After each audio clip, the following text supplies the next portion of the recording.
की हो गोतीबा, क्रिश के गाना सुनेगा? आ नहीं सुनेगा? हाँ, सुनना भी नहीं कि एगो टिंकुआ चिंकुआ पिंकुआ सला के इस परीक्षवे के टाइम हम बताओ सबके क्रिश के गाना सुना रहा। हमार बाल बुतरू जितना सब पढ़े वाला है सब उहे गाना में ओझराल है। तब ने हमरा लग रहा था कि बताओ सब बाल बुतरू के रिजल्ट बा काय खराब होता है।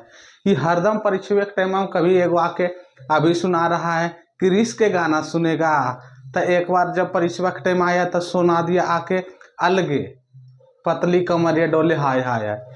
तब हमरा लगता है कि परीक्षा के टाइम में का ही सब गनवा निकलता है। रात भर सोचे तब पता चल गया पता, रिसर्च हो गया कि ये बचवन लोग के भटकावे ली रिजल्टवा खराब करावे ली सब परीक्षा के टाइम में गनमा निकाल देता, ताकि बच्चा एकरे में ओझराल रहे पतली कमरिया डोले और क्रिश के गाना सुने में। ला चलो ठीक है, अब तोर सबकी इरादा भैया, हमरा तो लग रहा है ठंडा कहे कि अभी 10-11 रात बजल है भैया, फिर भी तोर सेवा में हाजिर हैं। तो आपको पता ही होगा मेरे दोस्त, मैं आपका छोटा भाई अमन मेहरा, और इसी नाम से मेरा यूट्यूब चैनल चलता है जिसका नाम है अमन एकेडमी। और अब तक का यूट्यूब चैनल में बिहार में सबसे शानदार और लाजवाब और सबसे आसान भाषा में अगर कोई हिंदी पढ़ाने वाला है तो बहुत सारे टीचर हैं, उसमें एक छोटा सा हम भी हैं। तो मेरे दोस्त, जैसे कि आपको इससे पहले वाले क्लास में बहुत सारे हम हिंदी पढ़ा रखे हैं और हम अभी वही पढ़ा रहे हैं जो आपके बोर्ड लेवल के लिए बहुत इंपॉर्टेंट और बहुत भी आए। तो मेरे दोस्त, अगर आपने अभी तक मेरे चैनल को लाइक सब्सक्राइब और शेयर नहीं किए तो अभी जाइए और तुरंत लाइक सब्सक्राइब और शेयर कीजिए और हमसे जुड़े रहिए। आपको परीक्षा से जो भी रिलेटेड अपडेट होता है हम सब आपको देते रहते हैं, परीक्षा के बारे में बताते रहते हैं। हम आपको बताते हैं कि परीक्षा में कॉपी कैसे लिखा जाता है, हम आपको बताते हैं कि भद्दे राइटिंग को किस तरह से सुधारा जाता है, हम आपको बताते हैं कि बेस्ट रिजल्ट आप हिंदी और इंग्लिश में कैसे लाते हैं, चाहे वो आप आर्ट्स का हो, साइंस का हो या कॉमर्स का हो। जैसे आपको पता होगा अभी फिलहाल जो आपका स्क्रीन पर दिख रहा होगा, इस चैप्टर का नाम है कवित। ये 12th हिंदी के चैप्टर नंबर 5 है जिसका नाम है कवित, और इनका लेखक है भूषण जी, कवि भूषण। अगर आप मेरा और भी वीडियो देखना चाहते हैं तो मेरे डिस्क्रिप्शन बॉक्स में जाइए और वहां देख लीजिए, आपको प्लेलिस्ट में सारे वीडियो मिल जाएगा और हर वीडियो का आपको थ्योरी क्वेश्चन आंसर सब मिलेगा। तो आज हम लेकर आए हैं कवित का थ्योरी और साथ ही साथ इसके प्रश्नों का उत्तर, यानी कि सब्जेक्टिव। बोर्ड की दृष्टि से ये काफी इंपॉर्टेंट है, तो उम्मीद है कि आप इस पर काफी ध्यान देंगे। और इधर पतली कमरिया पर बंद करिए ध्यान देना, आप क्रिश के गाना सुनना बंद करिए, आप डायरेक्ट सुनिए यहाँ जो चैप्टर पर पढ़ाया जा रहा है। तो चलिए आइए देखते हैं, सबसे पहले हम इसका थ्योरी देखते हैं। मेरे दोस्त, इस ठंडी में पढ़े का मजा है कुछ और है। चलो सबसे पहले देख लेते हैं इनके थ्योरी में। जैसे कि आपको बता दिए कि कवित का जो लेखक है हमारे प्रिय दुलारे भूषण जी हैं। आज जानते हैं इनके बारे में और इनके चैप्टर के बारे में। अगर आप ध्यान से मेरा पूरे वीडियो देख लेते तो आपके ऑब्जेक्टिव सब्जेक्टिव इस चैप्टर से रिलेटेड कहीं भी हो आसानी से बन जाएगा। सबसे पहले हम जानते हैं भूषण जी का जन्म कब हुआ है। तो भूषण जी का जन्म 1613 ईस्वी में तिकवापुर कानपुर उत्तर प्रदेश में हुआ, जो जिसे हम यूपी भी कहते हैं। इनकी बात करते निधन की, यानी कि इनकी मृत्यु की बात करते तो इनकी मृत्यु जो है 1715 ईस्वी में हुई और इनके पिता का नाम था रत्नाकर त्रिपाठी। पिता का नाम क्या था? रत्नाकर त्रिपाठी। इनका उपनाम, पहले इनका नाम एक साथ था कवि भूषण। पहले इनका नाम क्या था जी? कवि भूषण था, लेकिन बाद में इनका कवि हट गया आगे से और केवल क्या बचा? भूषण। क्यों? क्योंकि चित्रकूट के सोलंकी राजा रुद्र शाह ने इनका नाम क्या रख दिया? भूषण। तो ऑब्जेक्टिव बहुत बार पूछा गया है, वीवीआई ये पॉइंट है कि कवि को भूषण की उपाधि किसने दिया? तो चित्रकूट के सोलंकी राजा ने दिया था। किसने दिया था जी? चित्रकूट के सोलंकी राजा ने इनकी कवि भूषण की उपाधि दिया था। आइए चलते हैं नेक्स्ट में।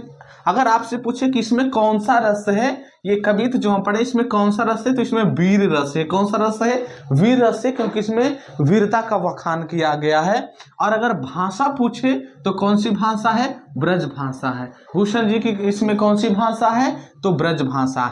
आखिर जानते हैं अब आश्रयदाता, यानी कि इनके आश्रयदाता भूषण जी के आश्रयदाता मतलब इनके जो भी रहन सहन खान पान की व्यवस्था करने वाले कौन थे जी? तो इनके आश्रयदाता 3 लोग थे। एक छत्रपति शिवाजी और एक इनके पुत्र छत्रपति शिवाजी के पुत्र शाहू जी, और तीसरा पन्ना के बुंदेला राजा छत्रसाल। तो इनके कितने आश्रयदाता थे? 3 आश्रयदाता थे, याद रखिएगा। और आगे बताया गया इनके नायक भी थे, 2 नायक थे और 3 आश्रयदाता थे। तो इनके आश्रयदाता कौन कौन है जी? तो छत्रपति शिवाजी और इनके पुत्र, छत्रपति शिवाजी के पुत्र शाहू जी और पन्ना के बुंदेला राजा छत्रसाल, इनके थे आश्रयदाता। आते हैं जानते हैं इनके भूषण जी के किन भाई का नाम जानते हैं। भूषण जी का भाई का नाम समझिए क्या है। तो इन भूषण जी का जो भाई थे रीति काल के प्रसिद्ध कवि थे और उनका नाम था चिंतामणि त्रिपाठी और मतीराम। इनके भाई का क्या नाम था? चिंतामणि त्रिपाठी और मतीराम। अब आते हैं इनके कृतियां के बारे में। जैसे हमें उम्मीद है कि यहाँ तक आपको तो समझ में आ ही गया होगा। अब इनकी कृतियां के बारे में जानते हैं। देखिए इनकी कृतियां बहुत सारे, लेकिन प्रयास रहा थोड़ा सा मेरा आपको याद कराने के। इनकी कृतियां भूषण जी का देख लीजिएगा। इनके कृतियां में एक आप थोड़ा सा याद रखिएगा, शिव शिवा, शिव शिवा, दूषण भूषण, दूषण भूषण, ये जो भी नाम आए ये किन्होंने लिखा है? तो भूषण जी ने लिखा है। जब भी आपका नाम आ जाए शिव या शिवा या दूषण या भूषण, तो इन सभी के लेखक कौन हो जाएंगे? हमारे भूषण जी हो जाएंगे। जैसे इसमें याद रखिएगा शिवराज भूषण किनकी रचना है? तो भूषण जी की रचना है। शिवराज भूषण में कितने छंद है? तो 384 छंद है और 105 अलंकार है। अगर आप छंद अलंकार ये सब नहीं जानते तो आपको बताएंगे, ये व्याकरण वाले वीडियो में ही बताएंगे। व्याकरण भी बाबू हम ही आपको पढ़ाएंगे। तो जी इसमें भी देख लीजिए शिव, शिवा है ना, शिव के बाद देखिएगा शिवा, शिव रहे या शिवा रहे, शिवा के लेखक कौन है? तो यही भूषण जी है। और इसमें 52 मुक्तक है। कितने मुक्तक है? 52। छत्रसाल दशक, इसमें भी देख लीजिएगा छत्रसाल दशक, शिव शिवा दूषण भूषण छत्रसाल दशक, छत्रसाल दशक, शिव शिवा दूषण भूषण छत्रसाल दशक, यहाँ छत्रसाल लिखा हुआ। इन सभी का लेखक कौन है जी? तो हमारे भूषण जी हैं। तो छत्रसाल दशक में कितने छंद है? तो 10 छंद है। और भूषण हजारा भूषण जी के द्वारा लिखा गया, भूषण उल्लास भूषण जी के द्वारा लिखा गया, दूषण उल्लास भी इन्हीं के द्वारा लिखा गया। छोटा सा प्रयास करते हैं, ध्यान देखिएगा। अगर आप यहाँ पर ध्यान दीजिएगा तो सब इसी में ही छुपा हुआ है। जैसे कि आप देख लीजिएगा शिवराज भूषण, शिवराज भूषण में 384 छंद है और 105 अलंकार है। इसे आप याद कर लीजिएगा। अब इसमें देखते हैं, देखिए लिखा हुआ शिवा बाबनी, बाबनी बाबनी, बा से बाबनी, बा से बामन। शिवा बाबनी में कितने मुक्तक है? तो 52 मुक्तक, याद रखिएगा। बाबनी से याद रखिएगा 52। छत्रसाल दशक, दशक मतलब समझिए 10 है, हाँ ये समझिए। तो छत्रसाल दशक में कितने छंद है? तो 10 छंद है। आते हैं अब जरा चलते हैं इनके आगे। इनके नायक, भूषण जी का नायक कौन थे? नायक जिसे आप हीरो भी कह सकते हैं। इनके लिए जो नायक का काम किए थे कौन थे नायक? तो ये शिवाजी और छत्रसाल। अभी हम आपको बताए हैं कि इनका आश्रयदाता 3 थे। कौन कौन? छत्रपति शिवाजी, इनके पुत्र शाहू जी और पन्ना के बुंदेला राजा छत्रसाल, ये तीनों इनके क्या थे? आश्रयदाता। और इनके 2 क्या है? नायक, शिवाजी और छत्रसाल। ऑब्जेक्टिव में पूछा जाता है भूषण जी के नायक का नाम बताएं, या भूषण जी के नायक कौन कौन थे? तो शिवाजी और छत्रसाल। कौन थे? शिवाजी और छत्रसाल। अब देखिएगा जब हम इससे पहले वाले वीडियो जब पढ़ाए तो उसमें 2 कवि था, एक ऊपर में जिसमें हम नंबर 1 करके बताए थे और यहाँ तक पढ़ाने के बाद फिर नीचे आया था, ये नंबर 2 था। तो देखिएगा इसका नंबर 1 में जो ऊपर में जिन चर्चा किया गया था, तब प्रथम कवित्व में किनके बारे में चर्चा किया गया था? तो प्रथम कवित्व में शिवाजी के बारे में चर्चा किया गया था। किनके बारे में चर्चा किया गया था? शिवाजी के बारे में और उनकी वीरता के बारे में। और जब इसमें प्रथम में और जब दूसरा में आते हैं, आपके पास अगर बुक होगा तो आप बुक देखिएगा, बुक में दोनों पाठ बटा हुआ है। दूसरा में देखते हैं तो दूसरा में किनकी चर्चा था? तो छत्रसाल की चर्चा था। किनकी था? छत्रसाल। जिसमें आपको पॉइंट ही याद ही होगा, जिसमें हम बताए थे लाल क्षितिपाल छत्रसाल महाबाहुबली, कहाँ रे बखान करूं तेरी करवाल को, प्रतिभट कटक कटेले के काटी काटी कल का सिकिल की कलही देती खाल को। इस टाइप से उसमें लिखा हुआ था, यानी कि ये दूसरा में लिखा हुआ था, दूसरा कवित्व में। तो इसमें किनकी वर्णन था? तो द्वितीय में कवित्व में छत्रसाल का वर्णन है और प्रथम कवित्व में किनकी वर्णन है? शिवाजी का, यानी कि वीर शिवाजी का। आगे और ध्यान दीजिएगा, देखिए समुद्राग्नि की, यानी कि समुद्र की अग्नि से किनकी तुलना किया गया है? शिवाजी की तुलना किया गया। समुद्र की अग्नि से किनकी तुलना किया गया है? तो शिवाजी का तुलना किया गया। और राम द्विराज किन्हें कहा गया है? तो परशुराम को कहा गया। मेरे दोस्त राम द्विराज किन्हें कहा गया है? तो परशुराम को कहा गया है। आगे चलते हैं, हाथी पर कौन राज करता है? तो हाँ जी, हाथी पर सिंह राज करता है। हाथी पर कौन राज करता है? सिंह राज करता है। हम चैप्टर के अनुसार से बता रहे हैं कि हाथी पर कौन राज करता है, तो सिंह राज करता है। हाँ जी, छत्रसाल की तलवार कैसी है? तो देख लीजिएगा, छत्रसाल की तलवार दुश्मनों के गले में नागिन की तरह लिपट जाती है। छत्रसाल की तलवार जो एकदम दुश्मन के गले में नागिन की तरह, ऐसा लग रहा है जैसे कोई नागिन हो। नागिन समझ रहे ना, काटने वाली नागिन। आप जो नागिन सोच रहे हो, नागिन की बात नहीं करें। जिस तरह से नागिन किसी के गले में लपटती है, उसी तरह इनकी तलवार गले में लपट जाती है। किनके गले में? तो दुश्मनों के गले में। किनकी तलवार? तो छत्रसाल की। और छत्रसाल की जो तलवार है कैसा रूप धारण कर रखा है? तो रौद्र रूप। छत्रसाल की तलवार कैसी रूप धारण कर रखी है? रौद्र रूप। और किनको नाश्ता प्रदान किया जाता है? काली को भोजन प्रदान कर रही है। छत्रसाल की तलवार जो है दुश्मनों को मार के क्या कर रही है? तो काली माँ को भोजन प्रदान कर रही है, मानव सुबह का नाश्ता प्रदान कर रही है। तो उम्मीद है कि आपको यहाँ तक समझ में आएगा। लास्ट पॉइंट में थोड़ा देखिएगा, कभी भी अगर इस चैप्टर में बात आ जाए, आपको कंस की बात आ जाए, नागिन की बात आ जाए, काली की बात आ जाए, या प्रभु श्री राम की बात आ जाए, या आपको रति के पति की रतिनाह की बात आ जाए, तो समझिए कौन सा चैप्टर से ये बात आई है? तो हमारे जो चैप्टर है कबित, इससे आई है। तो उम्मीद है कि आपको यहाँ तक का समझ में आ गया होगा। एक बार और हम थोड़ा सी रिवाइज कर देते हैं कि हमारे भूषण जी का जन्म 1613 ईस्वी में हुआ था। इनकी निधन 1715 ईस्वी में हुआ। इनके पिता का नाम रत्नाकर त्रिपाठी था। इनका उपनाम समझते हैं, जो नाम होता है जो टाइटल वगैरह जो भी कह सकते हो उपनाम है। इनका पहले नाम कवि भूषण था, बाद में कवि हट गया और इनको लोग किस नाम से ज्यादा जानने लगे? तो भूषण नाम से। अब भूषण नाम किन्होंने दिया था?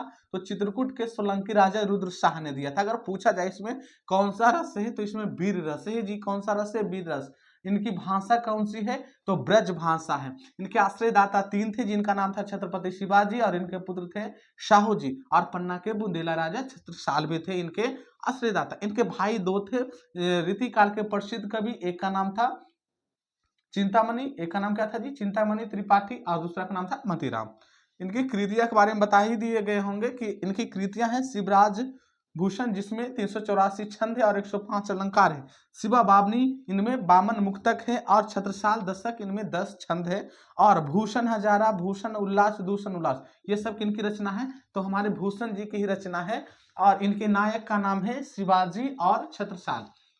इस जो कवित है, इसकी प्रथम कवित में किसकी तुलना है? तो शिवाजी के बारे में बताया गया है। और इनके दूसरे यानी कि द्वितीय कवित में छत्रसाल के बारे में बताया गया है। और समुद्र के अग्नि का तुलना किससे किया गया है? तो शिवाजी से। ऑब्जेक्टिव में पूछा जाता है समुद्राग्नि से तुलना किसके किया गया है? किससे किया गया है? तो शिवाजी से। और राम द्विराज इसमें लिखा हुआ है, किसको कहा गया राम द्विराज? तो परशुराम को। किन्हें कहा गया है? परशुराम को। हाथी पर किसका राज होता है? तो सिंह का राज होता है।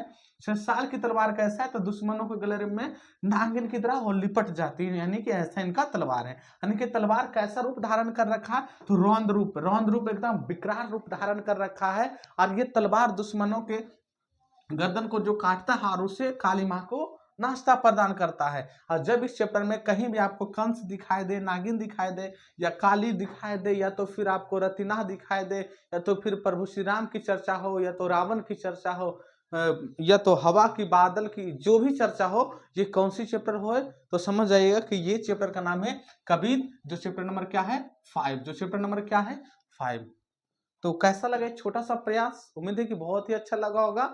और अगर अच्छा लगा तो आप लाइक, सब्सक्राइब, शेयर करने के साथ आप कमेंट बॉक्स में लिखिए कि आपको कौन सा चैप्टर इंटर में हिंदी या इंग्लिश का पढ़ना है। आपका जो फरमाइश होगा हम बिल्कुल वीडियो में डालेंगे। अब आप ऑब्जेक्टिव में अगर स्क्रीनशॉट लेना चाहते हैं तो स्क्रीनशॉट लीजिए। अब देखते हैं हम आपका टेक्स्ट के आगे देते हैं सब्जेक्टिव। ठीक, ये न पढ़ा ओ न पढ़ा, बोलो तो बोलो क्या पढ़ा, हाथ में जब रिजल्ट आ जाएगा तो बोलोगे ये क्या हुआ। ले बेटा, सुन लिया ना? अब ये पढ़ा वो पढ़ा, पता नहीं आपने क्या पढ़ा, लेकिन अभी जो हम आपको पढ़ाएं वो था कविता का थ्योरी। थ्योरी के बाद हम आते हैं इसका सब्जेक्टिव। और अगर आपको और भी चैप्टर का वीडियो चाहिए तो सारे हमारे YouTube चैनल पे डाला हुआ है। तो अभी जो सब्जेक्टिव पढ़ा है उससे जानते हैं आपको क्या फायदा होगा। इस सब्जेक्टिव पढ़ने से आपको जिस भी बुक का ऑब्जेक्टिव रहेगा आसानी से बन जाएगा। और इसमें बहुत सारे सब्जेक्टिव हो सकते हैं, लेकिन हम VVI 5 ऐसे सब्जेक्टिव को हमने चुन लिया है जो कि आपके बोर्ड के लिए बहुत ही इम्पोर्टेंट है, और हम अपना भाषा इसमें डालें। और प्रयास कीजिएगा कि आप भी बोर्ड में जब लिखिएगा ना सब्जेक्टिव, तो आप अपना ही भाषा में लिखिएगा, चाहे सब्जेक्ट कोई भी हो। किसी भी सब्जेक्ट को आपको लिखना है तो आप अपना भाषा में लिखिएगा। और किताब में हो सकता है क्वेश्चन नंबर 1 में कुछ भी हो, 2 में कुछ भी हो, 3 में कुछ भी हो, अलग हो सकता है, लेकिन हम जो है 1 2 3 इसमें अलग अलग दिए हैं। तो चलिए हम देखते हैं अब इसका क्वेश्चन नंबर 1 से सब्जेक्टिव। तो सबसे पहला सब्जेक्टिव हम जो देख रहे हैं उस पहला सब्जेक्टिव देखिएगा क्या है, सबसे ऊपर में देख लीजिएगा। सबसे पहला सब्जेक्टिव है शिवाजी की तुलना भूषण ने किन किन से की है। हाँ, अगर आप हमारे चैनल पर न्यू स्टूडेंट है, नया स्टूडेंट है, तो सबसे पहले आप हमारे ये पूरे वीडियो देख लीजिएगा, तभी ये चैप्टर आपको आसानी से समझ में आएगा, वरना आपको लगेगा कि कहाँ से पढ़ रहे हैं। तो शिवा की तुलना या शिवाजी की तुलना भूषण ने किन किन से किया है, कबीर का जो है सब्जेक्टिव अभी बता रहे हैं ना। तो देखिएगा आंसर में, कबीर भूषण ने शिवाजी की तुलना इंद्र से, राम से, पवन, पवन मतलब हवा से, शिव से, परशुराम जिसे द्विराज भी कहा गया है, कृष्ण, अग्नि, चिता, सिंह और सूर्य के किरणों से किए हैं। तो पहला समझ गए शिवाजी की तुलना भूषण ने किन किन चीजों से किया है। दूसरा क्वेश्चन नंबर में आते, क्वेश्चन नंबर 2 में शिवाजी के तुलना भूषण ने मृगराज से क्यों की है। मृगराज मतलब समझ रहे हैं, मृगराज जिसको आप सिंह कहिए, मृगराज सिंह। तो देखिए आंसर में कह रहा, जिस प्रकार सिंह जंगल का राजा होता है, ये सिंह देख लीजिएगा, इसी को कहा गया है मृगराज। इसे क्या कहा गया है, मृगराज। जिस प्रकार सिंह जंगल का राजा होता है और उसकी दहाड़ से पूरा जंगल डर जाता है, और हाथी के मस्तक को, मस्तक मतलब माथा, हाथी के मस्तक को फाड़कर खून पी जाता है, ठीक उसी प्रकार भूषण जी का मानना है कि शिवाजी भी मुगलों का मस्तक, यानी कि मुगलों ने समझ में आएगा तो आप देख लीजिएगा, लिखा गया है मलेच्छ वंश। शिवाजी भी मुगलों का यानी कि मलेच्छ वंश का मस्तक फाड़ने में एकदम सक्षम है, यानी कि फाड़ देते, यानी कि मुगल लोग जो है इनसे डरा रहता है। जिस प्रकार जंगल में सारे जानवर ये सिंह से डरा रहता है, उसी प्रकार मुगलों में सारे मुगल किनसे डरा रहता है, तो शिवाजी से। इसीलिए हमारे कवि भूषण जी ने भी शिवाजी के बारे में बखान किया है और मृगराज से तुलना किया है। चलिए क्वेश्चन नंबर बाबू आते हैं 3 में, छत्रसाल की तलवार कैसी। आपने पढ़ा चैप्टर में ना उनके छत्रसाल के बारे में, तो वही छत्रसाल की तलवार के वर्णन करने का रहा। छत्रसाल की तलवार कैसी है, तो बाबू देखिएगा, छत्रसाल की तलवार सूर्य के किरण की तरह चमकदार और प्रलयकारी है। वह हाथियों के जाल को पल भर में काट देती है और नागिन की तरह दुश्मनों के गर्दन में यानी कि गले में लिपट जाती है। तो आपने देखा छत्रसाल की तलवार कैसा है, तो आपको पढ़ाए थे तो उसमें बताए थे, मैखे प्रलय भानु कैसी, यानी कि सूर्य की जो किरण जिस तरह से चमचमाती हुई रहती है, उसी तरह इनके एकदम तलवार निकलते हैं और दुश्मनों के गर्दन पर एकदम नागिन के जैसे एकदम फांद जाते हैं और उनके धड़ से अलग कर देते हैं, तो उनके गले में लिपट जाती है।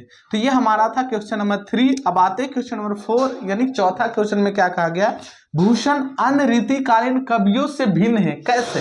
यानी कि भूषण जी किस काल के कवि हैं, तो रीति काल के कवि हैं। तो रीति काल के कवि हैं तो बाकी और भी तो कवि है ना, तो उनसे ये अलग क्यों है, मतलब उनसे आप अलग। जैसे कि मान लेते हैं आप हमारे यूट्यूब चैनल पर पढ़ रहे हैं, तो ऐसा थोड़ा है कि सबसे बेस्ट हम यूट्यूब पर पढ़ा रहे हैं, भैया यूट्यूब पर तो हम एकदम अदना सा आला सा एक व्यक्ति हैं, हमसे भी धुरंधर और बड़े से बड़े लोग और विद्वान से विद्वान लोग यूट्यूब पर हैं, लेकिन फिर आप हमें हमारे साथ क्यों पढ़ रहे हैं। तो आप हमसे इसलिए पढ़ते हैं कि हमारा भाषा एकदम आसान होता है और कम से कम समय में भी हम आपको समझा देते हैं, और हम कहीं से किसी तरह के फीस भी आप से नहीं लेते हैं, बिल्कुल फ्री में पढ़ाते, इसलिए आप हमें पसंद करते हैं। उसी तरह सब जिनको पसंद कर उसमें कुछ ना कुछ कमियां थोड़ा देखता है, अच्छाइयों को देखता है, तो अच्छाई को देखते हुए उसे पसंद करते हैं ना। तो उसी तरह से भूषण अन्य रीतिकालीन कवियों से अलग कैसे, यानी कि भिन्न कैसे है? तो देखिएगा, कवि भूषण अन्य रीतिकालीन कवियों से भिन्न यानी कि अलग इसलिए है क्योंकि उस समय अन्य कवि श्रृंगार रस में थे। सब कौन रस में थे? श्रृंगार में थे, श्रृंगार रस में थे, यानी कि श्रृंगार रस में रचना कर रहे थे। लेकिन भूषण जी उससे अलग हटकर वीर रस की रचना कर रहे थे। कौन सी रस की? वीर रस की रचना में कर रहे थे। इसलिए इनका जो भी भूषण जी के बारे में कहा गया, इसलिए वो कवियों से, बाकी सभी कवियों से भिन्न है। मतलब जिस समय सब लोग एकदम दौड़ल भागल कौन सा रस में था, सब कवि श्रृंगार रस में थे, और ये हटकर किस में आ गए?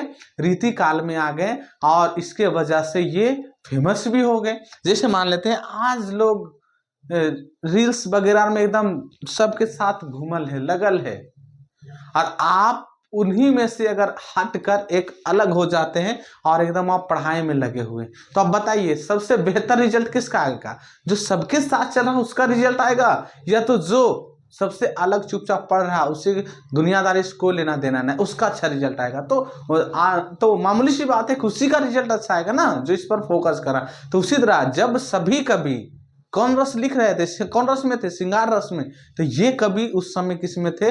वीर रस में। इसी कारण सभी कवियों से अलग हमारे कवि भूषण जी रहे हैं। तो मेरे दोस्त, उम्मीद है कि आपको ये 4 क्वेश्चन समझ में आया होगा। अब ये आते हैं 5वां क्वेश्चन में। देखिए, ये 5वां क्वेश्चन में है जो आपको कह रहा भावार्थ बताएं, या भावार्थ कहिए, या सप्रसंग, सप्रसंग व्याख्या करें। आपको ऐसे भी पूछेगा, सप्रसंग व्याख्या करें। ये देखिए, ये कोई प्रश्न उत्तर नहीं आपका है, आपको जो चैप्टर पढ़ाएगा उसी का हिंदी पूछता है। तो देखिएगा, आपको किसी भी चैप्टर में किसी का भी कहीं से लाइन उठाकर दे देगा और इसको कहेगा सप्रसंग व्याख्या करें, या इसका शब्दार्थ बताएं, कुछ भी कह के पूछ सकता है, या इसका हिंदी अर्थ बताएं। तो देखिए, लिखने का तरीका सब में सेम होगा, खाली चैप्टर का नाम और लेखक का नाम चेंज करते जाना है।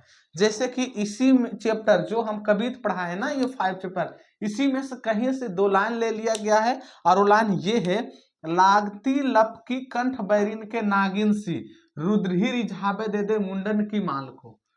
आपको तो ये बात कंफर्म है कि इसी चैप्टर में है, क्योंकि हम थ्योरी में भी बताएं कि जब कहीं भी आपको नागिन की बात आए, पूरे आपको इसमें नहीं रटना है, आपको कहीं देख लेना कि कहीं नागिन की बात आ रही है, तो हाँ आ रही है, मुंडन की माल की सब की बात आ रही थी, सब कौन चैप्टर में है? तो ये सब हमारे कविता चैप्टर में है। तो हम इस तरह से इसको लिखेंगे हिंदी अर्थ। यह पंक्ति कवि भूषण द्वारा रचित कविता शीर्षक पाठ से लिया गया है। मतलब यह जो लाइन है कहां से लिया गया था? कविता नाम का एक चैप्टर है जो भूषण जी ने लिखे, उसी से ये 2 लाइन लिया गया है, जिसमें कवि भूषण ने छत्रसाल की वीरता का वर्णन किया है। कवि कहते हैं कि हे राजन, आपकी तलवार शत्रुओं के गर्दन से नागिन की तरह लिपट जाती है और उसका काम तमाम कर देती है।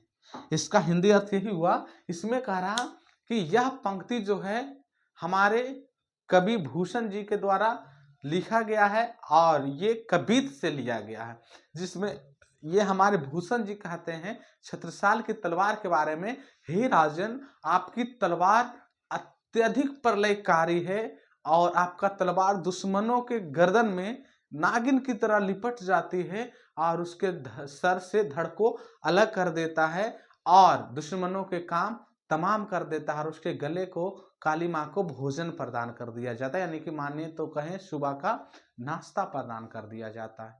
तो दोस्तों, ये कविता चैप्टर आज समाप्त हुआ। हम इस चैप्टर में 2 वीडियो बनाए हैं, एक वीडियो में केवल चैप्टर को पढ़ाए हैं, आप इससे पहले वाले वीडियो जाकर देख सकते हैं, उसमें केवल हम चैप्टर पढ़ाए हैं, और इस वीडियो में हम आपको थ्योरी बताए हैं, यानी कि जिससे आपको ऑब्जेक्टिव बने, और साथ ही साथ प्रश्न उत्तर भी बताए हैं। तो आपका जो भी हिंदी में था, लगभग सारे हिंदी के कविता का चैप्टर मैंने पढ़ा रखा है। इसके बावजूद भी अगर कोई चैप्टर आप नहीं पढ़े हैं तो आप कमेंट बॉक्स में लिखिए, हम उस चैप्टर पर वीडियो बनाएंगे और उस चैप्टर को भी आसानी से बताएंगे जिस तरह सारे चैप्टर को बताते आ रहे हैं, वो कहानी का चैप्टर हो या तो कविता का हो। तो कैसा लगा हमारा ये छोटा सा प्रयास कमेंट बॉक्स में जरूर लिखिएगा। अगर सही लगा तो ही सही लिखिएगा, ऐसा नहीं कि आप अपना मन से कि चलो वीडियो भेज दिए या बना ही दिए होंगे तो अच्छा ही होगा। सही को सही कहिए और गलत को गलत कहिए। तो अगर सही लगा तो आप सपोर्ट कीजिए और गलत लगा तो डिसलाइक करते हुए यूट्यूब को छोड़ के जाइए कहीं भी फिर वीडियो देखिए। हमसे भी महान महान व्यक्ति इस यूट्यूब पर प्रेजेंट है। उम्मीद है कि आपको ये सेशन अच्छा लगा होगा। थोड़ा ज़्यादा टाइम लगा है इसके लिए मैं माफ़ी चाहता हूँ। आज के लिए इतना ही। जय हिंद।